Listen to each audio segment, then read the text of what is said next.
الحمد لله رب العالمين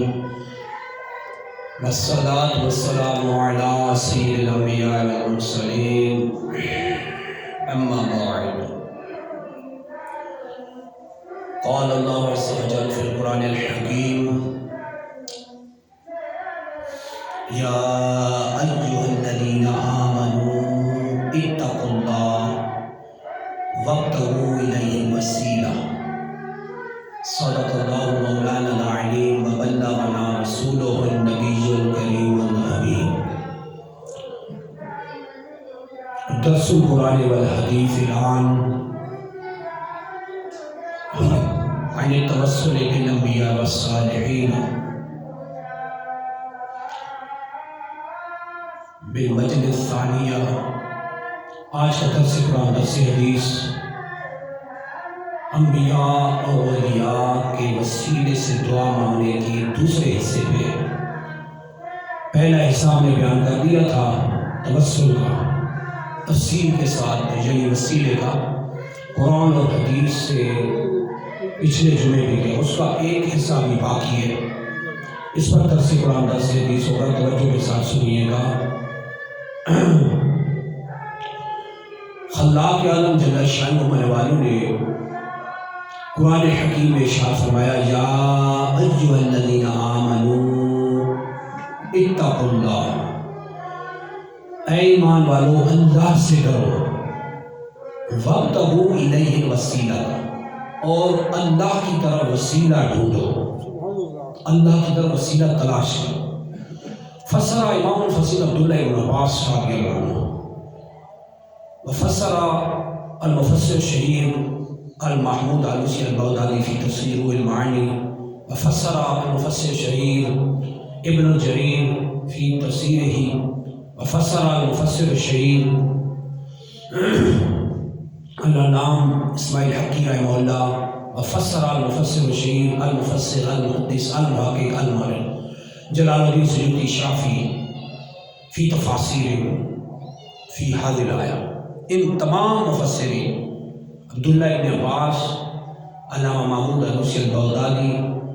علامہ جلال الدین سیوطی شافعی، عظیم الشان مفسر علامہ اسماعیل حقی، عظیم الشان مفسر علامہ محمود علوسی البغدادی، عظیم الشان مفسر اور زبردست امام رازی رحمہ اللہ تفسیر کبیر میں، تمام مفسرین دنیا اسلام کے تمام مفسرین کی جو تفسیر کی ہے، فرمایا وابتغوا الیہ الوسیلہ، اللہ کی طرف وسیلہ ڈھونڈو. اس تمام مفسرین تفسیر میں فرمایا وابتغوا الیہ الوسیلہ بالاعمال صالحہ، یعنی اچھے اعمال کے ذریعے اللہ کی طرف وسیلہ ڈھونڈو. اچھے اعمال اللہ کی طرف جانے کا وسیلہ ہے. جب نیک اعمال اللہ کی طرف وسیلہ بن سکتے ہیں تو پھر انبیاء و صالحین کی ذات جو اللہ کے ہاں مقبول ہیں، اعمال کا تو پتہ نہیں قبول ہیں کہ نہیں، مگر انبیاء علیہ السلام اور اولیاء کاملین جی اللہ کی بارگاہ میں قبول ہیں، مقبول ہیں. ان کے توسل سے دعا کرنا بالکل درست ہے. فسر المفسر الشهير العلامہ اسماعیل حقی رحمہ اللہ فی تفسیر روح البیان، عظیم الشان مفسر علامہ اسماعیل حقی رحمہ اللہ اس آیت کی تفسیر روح البیان میں فرماتے ہیں وَاعْلَمْ أَنَّ الْآيَةَ الْكَرِيمَةَ صَرَحَتْ بِالْأَمْرِ بِالْوَسِيلَةِ ولا بد منہا البتہ. فرماتے ہیں جان لے کہ آیت کریمہ میں، اس آیت میں وابتغوا الیہ الوسیلہ، اللہ کی طرف وسیلہ ڈھونڈو، اس آیت میں اللہ کی طرف وسیلہ ڈھونڈنے کی بالکل وضاحت ہے، وضاحت کے ساتھ اس کا صریح صاف حکم ہے، اور اس کے بغیر چارہ کار نہیں. لأن الوصول إلى الله تعالی لا يصل إلا بالوسیلہ تھی، اس لیے کہ اللہ تک پہنچنے کا ذریعہ وسیلہ ہی ہے، جس کا اللہ نے قرآن میں حکم دیا وَهُمْ عُلَمَاءُ الْحَقِیقَةِ وَمَشَائِخُ الطَّرِیقَةِ، اور یہ وہ لوگ ہیں جو علماء حقیقت ہیں علماء ربانیین جن کا اپنے علم پہ عمل ہے، علماء حقیقت، یہ وہ لوگ ہیں جیسے دنیا اسلام کے یہ تمام مفسرین، اور فرماتے وہ مشائخ الطریق و مشائخ الطریقت ہے، اور وہ جو طریقت میں شیخ ہیں، طریقت میں مقام رکھتے ہیں، جن کو ولایت کا شرف ملا ہوا ہے اور وہ صاحب عظمت ہیں، یہ دو لوگ وہ ہیں جو اللہ تک پہنچانے کا وسیلہ ہے۔ تو آیت کے معنی یہ ہو جائیں گے وابتغوا الیہ وسیلہ، اللہ کی طرف اس کا قرب حاصل کرنے، اس تک پہنچنے کے لیے نیک اعمال کو وسیلہ بناؤ تاکہ تم اللہ کے پاس پہنچو، اللہ کے قریب ہو، اس کا قرب تمہیں حاصل ہو۔ اور علماء ربانیین، علماء اسلام، علماء ربانیین، صحیح العقیدہ علماء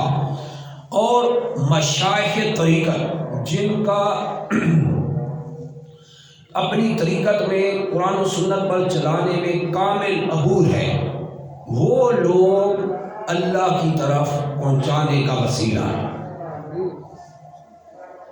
تو انبیاء علیہ السلام اور اولیاء کرام کا جو وسیلہ پیش کیا جاتا ہے، یہ شرعاً قرآن اور حدیث صحیحہ سے جائز ہے، اس لیے کہ اللہ جل شانہ کی ذات، بہت اہم بات ہے کہ اللہ جل شانہ کی ذات کسی شے کی محتاج نہیں ہے، یہ بات ہمیشہ ذہن میں رکھیں، اللہ جل شانہ کی ذات کسی شے میں کسی کی محتاج نہیں ہے، اللہ مستقل بالذات ہے، قادر مطلق ہے، فعال لما یرید ہے، جو چاہے کرے اور اس کو کرنے پہ پورا اختیار ہے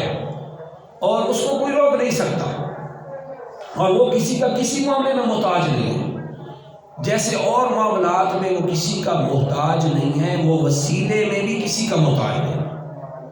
وسیلہ بنانا جائز ہے، قرآن اور حدیث سے صحیح سے ثابت ہے، اس کا مطلب یہ نہیں ہے کہ وسیلہ کے بغیر دعا نہیں ہوتی، بڑی اہم بات ہے۔ اہل سنت کا ہرگز مذہب و مسلک یہ نہیں ہے کہ نعوذ باللہ اللہ وسیلے کا محتاج ہے، یہ تو کفر ہو جائے گا۔ اللہ کسی چیز کا محتاج نہیں ہے، وسیلے کا بھی محتاج نہیں ہے، لیکن وسیلہ بنانا قرآن و حدیث سے جائز ہے، اس کو قرآن نے جو روا رکھا ہے، جائز رکھا ہے، حدیثوں میں اس کے ثبوت ہے، صحیح موجود ہے۔ لہذا اہل اسلام کے نزدیک، مسلمانوں کا نظریہ یہ ہے قرآن و سنت کی روشنی میں کہ اللہ کسی شے کا محتاج نہیں، وسیلے کا بھی محتاج نہیں، کسی شے کا محتاج نہیں۔ وسیلہ جو بنایا جاتا ہے، اس کا مطلب یہ نہیں کہ وہ وسیلے کی نعوذ باللہ اس کے بغیر دعا نہیں ہوتی، وسیلے کے بغیر دعا آتی ہے۔ وسیلے کے ساتھ دعا ماننا یہ دعا کی قبولیت کا باعث ہوتا ہے، اور یہ وہ عمل ہے جس کو قرآن نے بیان کیا، اور یہ وہ عمل ہے جس کو احادیث صحیحہ میں بیان کیا گیا۔ قرآن میں دوسرے مقام پہ خلاق عالم جل شانہ نے یہود و نصارہ کے بارے میں فرمایا، فلما جاءہم کتاب، جب ان کے پاس کتاب آئی، یعنی قرآن، یہودیوں کے پاس جب قرآن آ گیا، مصدق لما معہم، اور یہ وہ قرآن جو ان کی تورات اور انجیل کی تصدیق کرنے والا ہے، وَقَالُوا مِن قَبْلُ يَسْتَفْتِحُونَ عَلَى الَّذِينَ كَفَرُوا، اور نبی آخر زمان صلی اللہ علیہ وسلم کی آمد سے پہلے یہ اللہ کے آخر نبی صلی اللہ علیہ وسلم کا وسیلہ دے کے یہ یہودی یہ دشمنوں پر فتح مانگتے تھے، یہ ان کا بھی ایمان تھا، یہ فتح مانگتے ہیں، سرکار صلی اللہ علیہ وسلم کے وسیلے سے فتح مانگتے ہیں، اللہ قرآن میں فرما رہا ہے۔ قبل مابعث، جب سرکار صلی اللہ علیہ وسلم کے وسیلے سے یہ دعا مانگتے ہیں، اس کی تفسیر میں عظیم الشان محدث علامہ ابن جریر نے، امام الفسرین امام ابن جریر تفسیر طبری میں اس کی تفسیر میں فرماتے ہیں، عن عبداللہ بن عباس رضی اللہ عنہ سے روایت قال فرماتے ہیں، ان اليہود كانوا يستفتحون على الاوس والخزرج برسول اللہ صلی اللہ علیہ وسلم، کہ یہ جو یہودی تھے یہ سرکار صلی اللہ علیہ وسلم کی آمد سے پہلے یہ سرکار صلی اللہ علیہ وسلم کے وسیلے سے دشمنوں پہ فتح مانگتے آئے تھے، قبل مابعث، جب کہ سرکار صلی اللہ علیہ وسلم دنیا میں تشریف نہیں لائے تھے، سرکار کی بعثت سے پہلے سرکار کے وسیلے سے یہ یہودی دشمنوں پہ وسیلے کے ساتھ، اللہ کے رسول کے وسیلے کے ساتھ فتح مانگتے آئے ہیں۔ فلما بعثہ اللہ من العرب، جب اللہ جل شانہ نے اپنے حبیب نبی صلی اللہ علیہ وسلم کو آل عرب سے پیدا فرمایا، آل عرب سے مبعوث فرمایا، بھیجا، کافروا بہ، تو یہی یہودی اللہ کے رسول صلی اللہ علیہ وسلم کے منکر ہو گئے، کافر ہو گئے، انکار کر دیا۔ اور حال کیا تھا؟ وَقَانُوا وَجَاهَدُوا مَا كَانُوا يَفْعَلُونَ فِيهِ مَا يَقُولُونَ فِيهِ، اور اس سے پہلے اللہ کے رسول کی ذات کے بارے میں وسیلے مانگ مانگ کے دشمنوں پہ فتح مانگتے تھے، لیکن جب اللہ جل شانہ نے اللہ اپنے حبیب نبی صلی اللہ علیہ وسلم کو مبعوث فرمایا، ان قوم میں بھیجا، تو یہی یہود و نصارہ پھر سرے سے منکر ہو گئے اور دار اسلام سے خارج ہوئے۔ کیوں؟ کہ یہ اللہ کے رسول صلی اللہ علیہ وسلم کی جو بعثت تھی ان کی خواہشوں کے مطابق نہیں تھی۔ کما فسر المفسر الشہید، جیسے کہ دوسرے مفسر نشان مفسر حضرت امام ماتریدی تفسیر ماتریدیہ میں فرماتے ہیں کہ اللہ کے رسول صلی اللہ علیہ وسلم کے وسیلے سے یہ یہود و نصارہ دعا مانگتے تھے، کانوا یستغفرون ینتصرون بنبی اللہ علی اعدائہم، اپنے دشمن پر اللہ کے نبی صلی اللہ علیہ وسلم وسیلے سے دعا مانگتے تھے۔ وَلَمْ يَجِئْهُمْ عَلَىٰ هَوَاهُمْ، جب اللہ کے رسول صلی اللہ علیہ وسلم ان کی خواہشات کے مطابق نہ آئے، جیسے یہ چاہتے تھے وہ خواہشات ان کی پوری نہ ہوئی، تو کافروا بہ، تو اللہ کے رسول صلی اللہ علیہ وسلم کا انکار کر گئے۔ فلعنۃ اللہ علی الکافرین، تو کافروں پر اللہ کی لعنت۔ یعنی وہ ان کا بھی یہ یاد تھا یہودیوں کا، جو اللہ کے رسول صلی اللہ علیہ وسلم کی آنے سے پہلے وسیلے سے، سرکار کے وسیلے سے دشمنوں پہ فتح مانگتے ہیں، لیکن جب اللہ کے رسول صلی اللہ علیہ وسلم تشریف لائے تو یہ منکر ہو گئے، ان کا بھی یہی حال ہو گیا، اور یہ سب ایسا کرتے تھے۔ اس طرح تمام جدید ترین دنیا اسلام کے مفسرین اس کی تاریخ بیان کی، اور اسی طرح یہ تفسیر بیان کی، وسیلہ بنانا جائز ہے قرآن و حدیث کی روشنی میں۔ ہمیشہ ہم عرض کرتے رہتے ہیں کہ وسیلہ، یہ مطلب نہیں ہے کہ کوئی وسیلے کے بغیر دعا مانگ رہے ہیں تو اس کی دعائی قبول نہیں ہوگی، یا نعوذ باللہ وسیلے کا اللہ محتاج ہے، اللہ ہر شے سے بے نیاز ہے، کسی شے کا محتاج نہیں، محتاج ہم ہیں، ساری مخلوق اس کی محتاج ہے، وہ کسی شے کا محتاج نہیں۔ تو اللہ جل شانہ نے یہ وسیلے کا جواز قرآن میں باقی رکھا، نیک اعمال وسیلہ ہیں، بہت بڑا وسیلہ ہے۔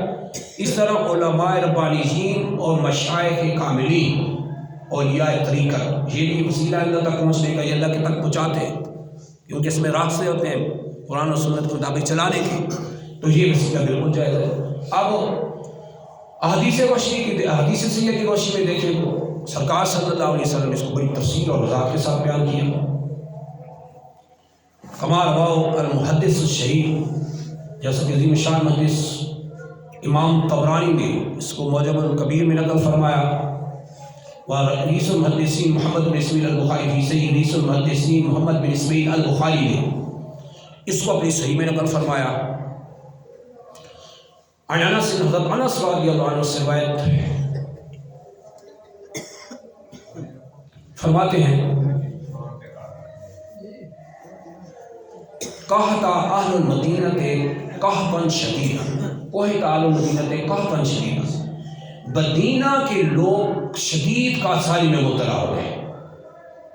شدید کاسالی آ گئی، اور جب شدید کاسالی آئی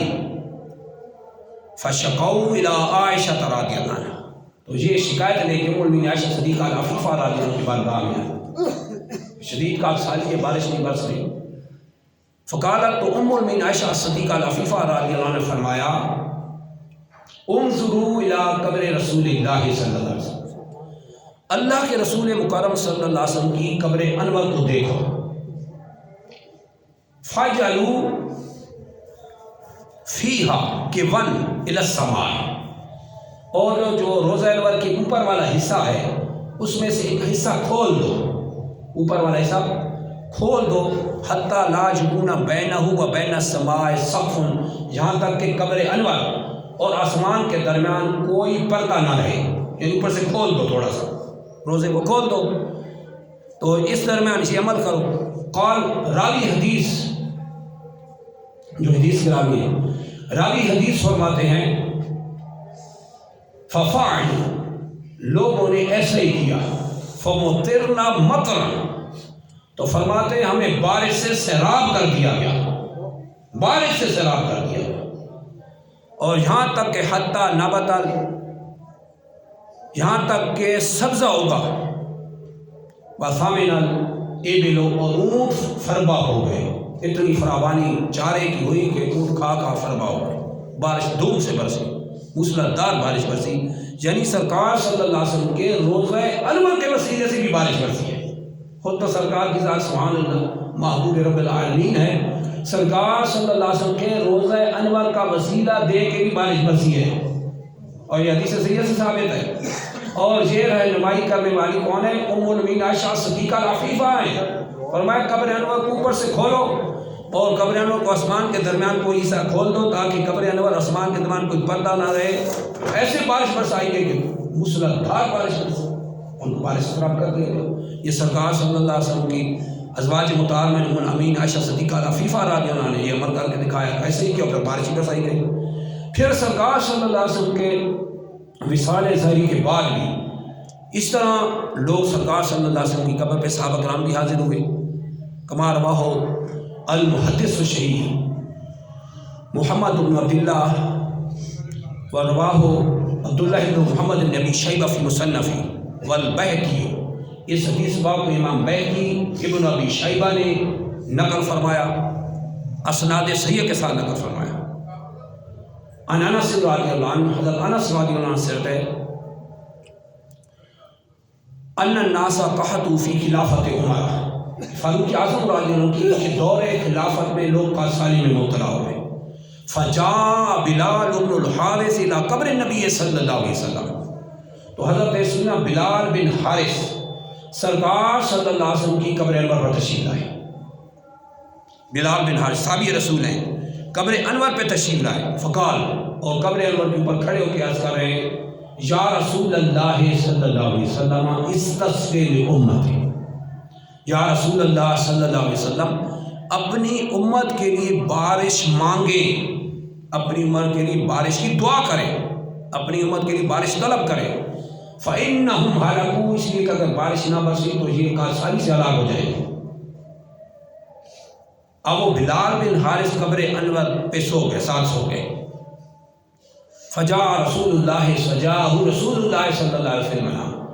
اللہ کے رسول صلی اللہ علیہ وسلم حضرت بلال بن حارث صحابی رسول کی خواب میں آئے، فقال، ارشاد فرمایا، ایت عمر بن الخطاب،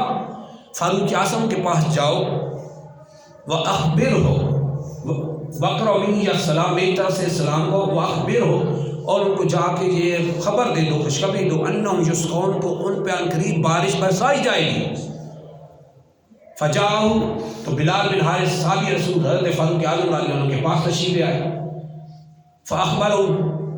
اور سرکار صلی اللہ علیہ وسلم جو خوشخبری دی وہ آ کے سنائی، فبقا عمر فسقور، تو فاروق اعظم رضی اللہ عنہ رونے لگے اور بارش سے سیراب کر دیے گئے۔ تو یہ صحابہ کا عمل ہے، سرکار صلی اللہ علیہ وسلم کی قبر انور پر بعد وصال حاضری ہے۔ ایک تو ہے نا ظاہری حجات طیبہ میں حاضری تھی اور سرکار سے دعائیں کرائی جاتی تھی، وسیلے سے دعائیں مانگی جاتی تھی، اور سرکار صلی اللہ علیہ وسلم کا پورا طریقہ سکھایا، جیسے پچھلے جمعے پہ ہم تفصیلاً بیان کر رہے ہیں۔ اور ایک ہے وصال ظاہری کے بعد، سرکار صلی اللہ علیہ وسلم کے دنیا سے پردہ فرمانے کے بعد، اور بعد میں بھی وہ آ کے حاضری ہو رہی ہے، اور وہ عام بندے نہیں، بلال بن حارث صحابی رسول ہیں، وہ فعل بلال بن الحارث لم ينکر علیہ من اصحاب النبی صلی اللہ علیہ وسلم لا عمر، نہ تو فاروق اعظم اور نہ دیگر صحابہ کرام نے حضرت بلال بن حارث کی اس عمل پہ اعتراض کیا، انکار نہ فرمایا، کیونکہ یہ صحابی رسول کا عمل اتھینٹک ہے 100%، کہ وہ قبر انور پہ آ کے اللہ کے رسول صلی اللہ علیہ وسلم کے وسیلے سے دعا کر رہے ہیں، اور دعا کی اوپر بارش برسا دی گئی۔ یہ ہے وصال ظاہری کے بعد قبر انور پہ حاضر ہو کے یا رسول اللہ کہنا، وہ مشرک نہیں بنے تھے، یا رسول اللہ کہے گے کہ کب دنیا سے سرکار پردہ فرما دیں، اور یا رسول اللہ کہا کہ فریاد کر رہے ہیں، اس سے مشرک نہیں ہوئے تھے، کیونکہ فریاد اللہ کے رسول صلی اللہ علیہ وسلم نے پریکٹیکلی سکھا کے گئے تھے اور صحابہ کرام عملی طور پہ کر رہے تھے۔ لہٰذا یہ کہ سوشل میڈیا پہ کھڑے ہوتے ہیں کچھ ذاکر نائک جیسے لوگ اور رضا جہلی جیسے گمراہ، اور یہ لوگ کہتے ہیں کہ محمد سے مانگنا حرام ہے آج کے دور میں. بھائی تو قرآن و حدیث کو زیادہ سمجھا ہے اللہ کے رسول کے صحابہ سے جو تو حرام کر رہا ہے. کس لیے حرام ہے؟ اللہ کے رسول صلی اللہ علیہ وسلم کی بارگاہ میں وہ صحابی رسول بلال بن حارث قبر پہ کھڑے ہو کے فریاد کر رہے ہیں. حرام ان کو نہیں پتا تھا کہ حرام تھا کہ حلال تھا. اس کو زیادہ پتہ چل رہا ہے ذاکر نائک کو اور 14ویں صدی کے مرزا جہلوی کو کہ یہ جہاں پہ آ کے کہہ رہے ہیں کہ یہ تو شرک ہے. شرک ہی اس لیے سرکار صلی اللہ علیہ وسلم اپنے وسیلے سے دعا کرانا سکھا گئے اور صحابہ کرام سرکار صلی اللہ علیہ وسلم کے سال کے بعد قبر انور پہ حاضر ہو کے دعا کر رہے ہیں. تو شرک کیسے رہا؟ صحابہ کے عمل سے حدیثیں صحیح ہیں، صحابہ کے عمل سے یہ ثابت ہے اور دعا کے سرکار صلی اللہ علیہ وسلم کے وسیلے سے دعا کر رہے ہیں تو بالکل درست ہے. اب آتے ہیں اس بات کی طرف اللہ کے رسول صلی اللہ علیہ وسلم کے نائبین علماء امت اور اولیاء صالحین کے وسیلے سے اس پر ایک زبردست حدیث میں پیش کرتا ہوں جس کو امام احمد بن حنبل جو 7.5 لاکھ حدیثوں کے حافظ الحدیث ہیں اپنی مسند میں اس حدیث مبارکہ کو نقل فرماتے ہیں. قال رسول اللہ صلی اللہ علیہ وسلم، اللہ کے رسول مکرم صلی اللہ علیہ وسلم نے ارشاد فرمایا الابدال یکونون بالشام. ارشاد فرمایا کہ ابدال جو ہیں یہ ملک شام میں ہوں گے. یہ ولایت کے درجے ہیں نا، قطب غوث ابدال سنے ہوں گے آپ. یہ ولایت کی ڈگریاں ہیں. صدیق مرتبہ سب سے اعلیٰ ڈگری ہوتی ہے، اس میں ایک ابدال بھی ہے. فرمایا الابدال یکونون بالشام، مرتبہ ولایت والے ابدال لوگ یہ ملک شام میں ہوں گے. وہم 40 رجالا، سرکار صلی اللہ علیہ وسلم فرمایا یہ 40 لوگ ہوں گے، ہمیشہ 40 رہیں گے. فلما ماتا رجل، ان میں ابدالوں میں سے جب ایک کوئی شخص مر جاتا ہے، اس کا وصال ہو جاتا ہے، ابدلہ اللہ رجلا، اللہ جل شانہ ابدلہ اللہ بن رجلا، اللہ جل شانہ اس کے بدلے میں ایک اور ابدال پیدا فرما دیتا ہے، مان لیتا ہے. تو آگے حدیث کے جو الفاظ ہیں سرکار صلی اللہ علیہ وسلم فرماتے ہیں فہم، یہ وہ لوگ ہیں، سرکار صلی اللہ علیہ وسلم فرماتے ہیں یہ وہ لوگ ہیں یسقی بہم الغیث، کہ جن کے وسیلے سے بارشیں برسائی جاتی ہیں. اس حدیث میں سرکار فرما رہے ہیں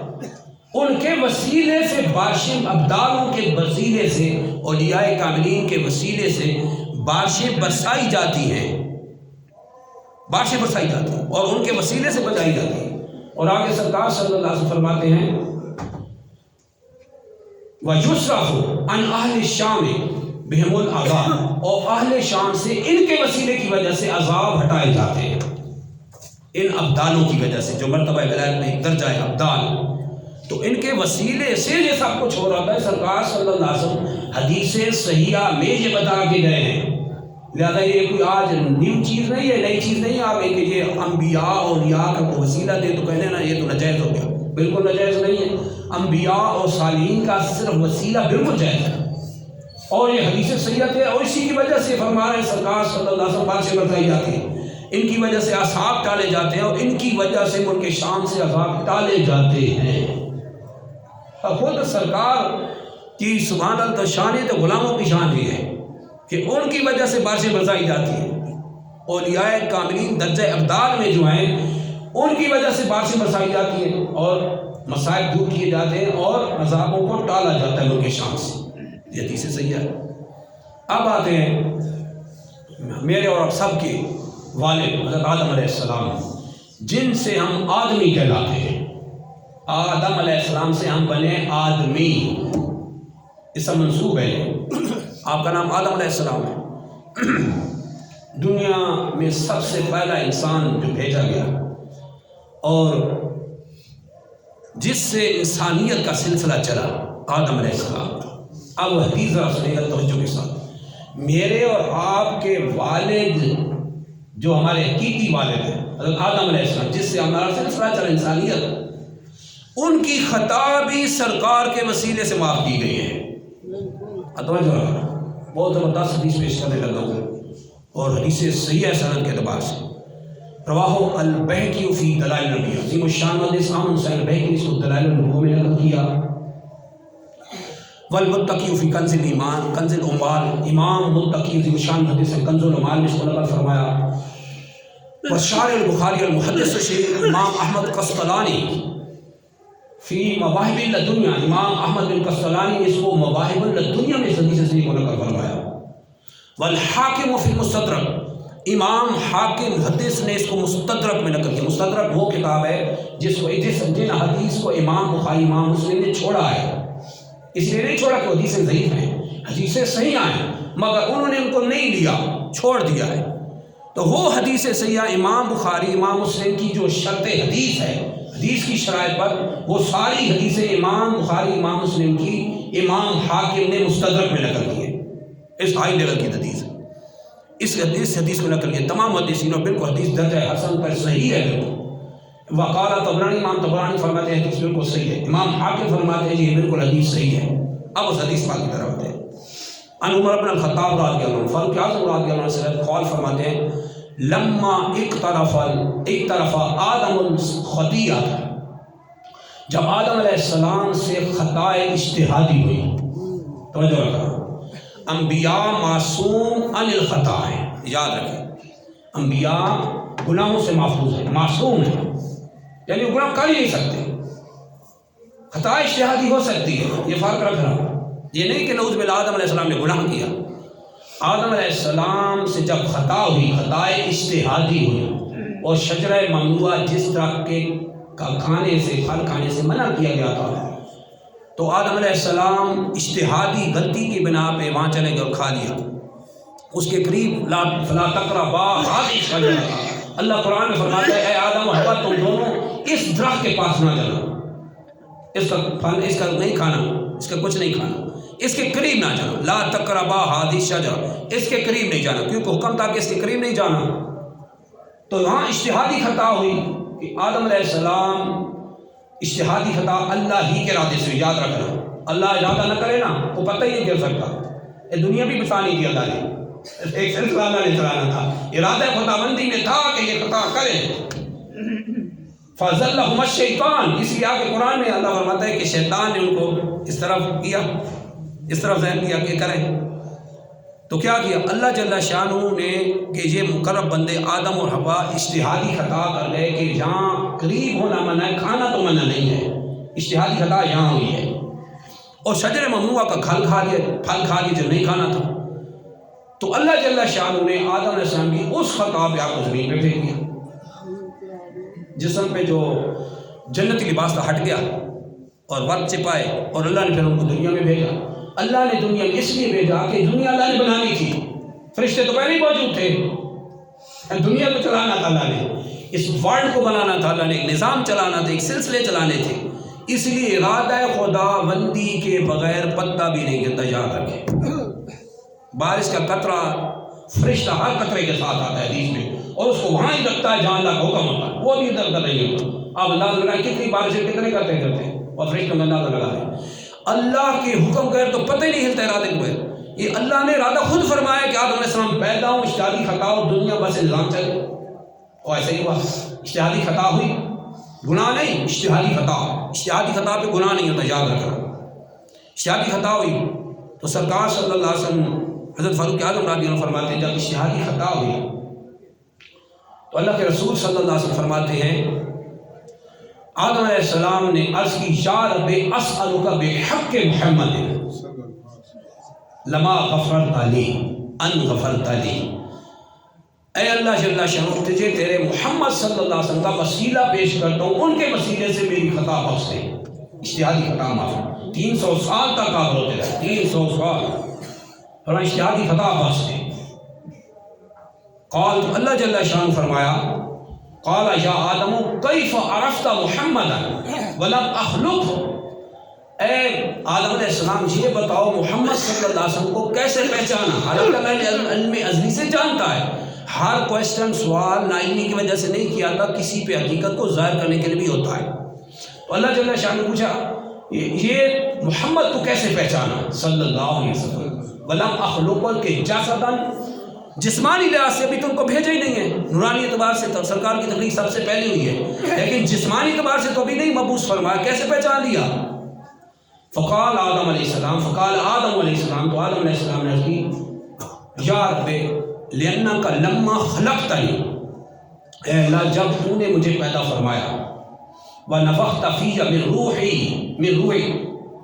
اور اپنی روح مجھ میں پھونکی. یہ نسبت جو روح پھونکنے کی ہوتی ہے نا، یہ تعظیم کے لیے، عزت کے لیے ہوتی ہے، ریسپیکٹ کے لیے ہوتی ہے، عظمت کے لیے ہوتی ہے. یہ ہمیشہ یاد رکھیں. اپنی طرف سے روح پھونکی، یہ نہیں کہ اللہ نے پھونک ماری اس لیے اللہ پھونک مارنے سے پاک ہے. یاد رکھنا، ذہنوں میں کوشچن آ سکتے ہیں. ہمارا معاملہ اور ہے، اللہ خالق اور مطلق ہے، اس کا معاملہ اور ہے. اللہ نے پھونک مارنے کے لیے جبریل کی ڈیوٹی لگائی. جبریل علیہ السلام نے کئی بار پھونک ماری حضرت مریم کے وہاں، عیسیٰ علیہ السلام کے دشت کسی حضرت جبریل کے پھونک مارنے سے ہوئی تھی. تو اللہ جل شان کی طرف سے جو روح ڈالی جاتی ہے یہ اللہ کے حکم سے ڈالی جاتی ہے. اب وہ نسبت جو اللہ کی طرف ہے یہ عظمت عظمت کے لیے اور تعظیم کے لیے. اے اللہ تو نے جب مجھ میں اپنی روح ڈالی، یعنی تیرے حکم سے جب مجھ میں روح پڑی، مجھ میں روح پہنچی، رائی تو رفعت راسی، میں نے اپنا سر اٹھایا. تو میں نے اپنا جب روح مجھے پہنچی تو میں نے سر اٹھایا. فرأيت على قوائم العرش مكتوبا لا إله إلا الله محمد رسول اللہ. تو میں نے عرش کے ہر ستون پہ لا الہ الا اللہ محمد رسول اللہ ریٹن لکھا ہوا دیکھا. لکھا ہوا تھا ہر جگہ، ہر پائے پہ لکھا ہوا لا الہ الا اللہ محمد رسول اللہ، ہر پائے پہ. فعلمت تو اس وقت سے میں نے جان لیا کہ انک لم تضف الی اسمک الا حق الخلق الیہ، کہ جس کا نام تو نے اپنے نام کے ساتھ جوڑ رکھا ہے یہ ساری کائنات میں تجھے سب سے پیارا ہے. یہ ہے ساری کائنات میں جس کا نام اپنے نام کے ساتھ جوڑ رکھا ہے، ہر پائے پہ عرش کے ہر پائے پہ تیرے نام کے ساتھ اس کا نام. کیونکہ کلمہ پڑھے نا لا الہ الا اللہ، آخر میں اللہ آتا ہے اور آگے کلمے کا دوسرا محمد سے شروع ہوتا ہے. اللہ محمد کٹھے ہوتے ہیں، یعنی ہر اپنے نام کے ساتھ اس کا نام جوڑا ہے. تو میں نے جان لیا کہ یہ پوری کائنات میں انہ حق الخلق الیہ، کہ یہ تجھے ساری کائنات میں سب سے پیارا ہے. تو میں نے اس وقت سے جان لیا. فیضا تو اللہ جل شان فرمایا صدقت یا آدم، اے آدم تم نے سچ کہا، انہ لحب الخلق الیہ، وہ پیارا مجھے ساری کائنات میں سب سے پیارا. فیضا سلطنی بحق ہی، اور جب تو نے محمد صلی اللہ علیہ وسلم کے میرے محبوب کے وسیلے سے مجھ سے بخشش مانگی، خطا اجتہادی کی بخشش طلب کی. قد غفرت لہ، تو میں قد غفرت لک، تو میں نے تیری خطا تھی اس خطائی تو اجتہادی خطائی ہوتی، اجتہادی خطا ہوئی تھی، وہ میں نے محمد صلی اللہ علیہ وسلم کے وسیلے سے تیری معاف کر دی. جب آدم علیہ السلام کی خطا اجتہادی بھی سرکار کے وسیلے سے بخش دی جاتی ہے تو یہ اولاد آدم اس سے کیسے بے نیاز ہو گئی ہے؟ اور یہ کیسے کہا جاتا ہے کہ نعوذ باللہ سرے سے وسیلہ ہی شرک ہو گیا؟